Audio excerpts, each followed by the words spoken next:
Pengharapan dalam kehendak Tuhan. Ini adalah tema khotbah saya pada kesempatan kali ini. Matius 26 ayat 36 sampai dengan 46. Shalom. Kasih karunia dan damai sejahtera dari Allah menyertai seluruh kita semua. Semua dalam penyertaan dari Tuhan.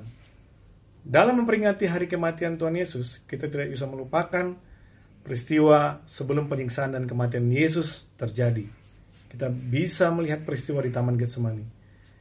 Kita baca dalam Matius 26 ayat 36 sampai dengan 46. Dari ayat bacaan ini kita dapat memahami bahwa peristiwa ini adalah peristiwa sebelum Yesus ditangkap, disiksa dan disalibkan. Kita bisa memahami bahwa situasi tersebut Yesus penuh dengan pergumulan yang berat. Yesus adalah Tuhan yang Maha Tahu. Jadi Yesus tahu apa yang akan terjadi dan akan menimpa dirinya. Pertama, hal positif yang akan kita ambil dari peristiwa ini. Yesus memberikan teladan.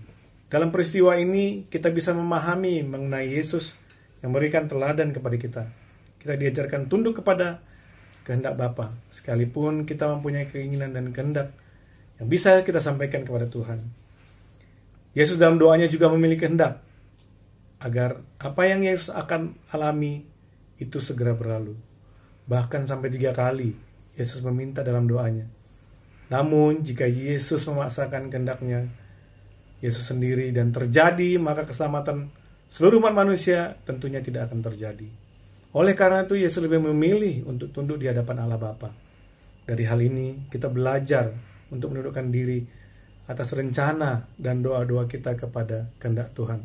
Saat ini kita mungkin sedang memprediksi dan berusaha menerka-nerka akan ke depan apa yang akan kita alami, seperti apa, dan tentunya itu belum tentu benar, belum tentu terjadi. Yang dialami Yesus lebih parah dari yang kita, dan apa yang akan ditakutkan itu akurat dan pasti terjadi, tapi Dia mau menerimanya sebagai kehendak Allah.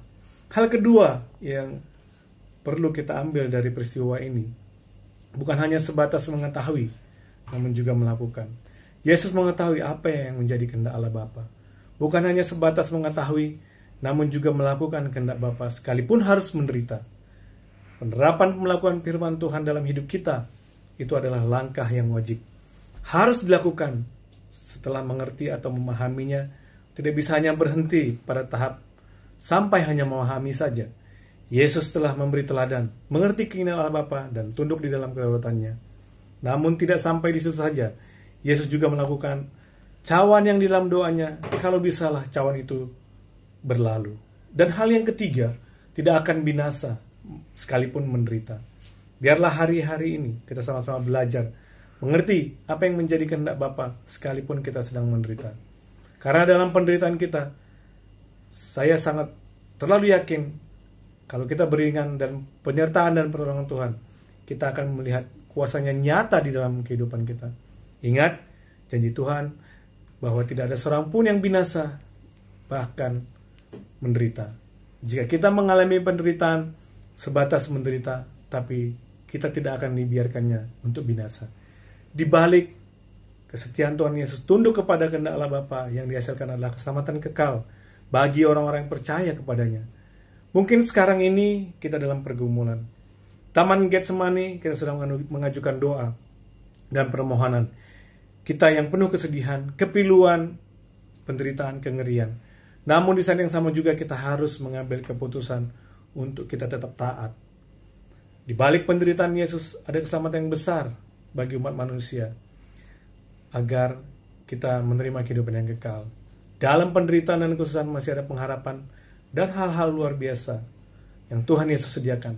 Semangat iman kita harus rela menderita jika kita melakukan kehendak Tuhan. Kita tidak hanya mengerti, tapi kita juga harus melakukan. Kita tetap menaruh pengharapan kepada Tuhan di dalam kedaulatan kuasanya. Pengharapan kita disampaikan melalui doa. Di dalam doa kita ada pengharapan. Teruslah berdoa. Tuhan Yesus memberkati.